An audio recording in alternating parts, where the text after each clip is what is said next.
interactive session like a discussion. And the questions are coming. நிறைய பேருக்கு story தெரிஞ்சுக்கலாம். First I wanted to repeat this.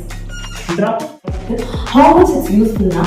Just அந்த டைம்ல Facebook தான் இருக்கும். 2018, 2016, 19ல வந்து அதுதான் boom ஆயிடுது. Not even Instagram.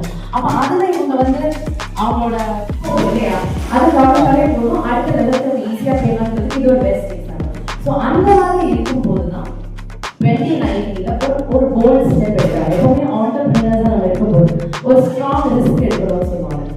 கேல்குலேட்டிவ் ரிஸ்கா இருந்தா சம்டைம்ஸ் ஏதாவது ரிஸ்க்கும் தப்பா போகலாம். அப்படி இருந்துச்சு அவங்களோட ஃபேமிலி அவங்களோட ஸ்பௌஸோட ஒரு சப்போர்ட் இருக்கும். இப்பயே நம்ம ஒரு ஸ்டுடியோவா பண்ணுறது ஒரு பர்சனல் லோன் எடுத்து பண்ணுறது பெரிய ரிஸ்க் இல்லையா? இன்கேஸ் அது ஃபெயிலியர் ஆகிட்டு அகைன் பேக் பண்ணலாம். Family will be ready to say எல்லாம் வெயிட் பண்ணுவாங்க. அன்னைக்கே சொல்லுவோம் அப்படின்னு சொல்லுவாங்க. ஜெயிச்சிட்டோம்னா எனக்கு தெரியும் compare to the next professional level.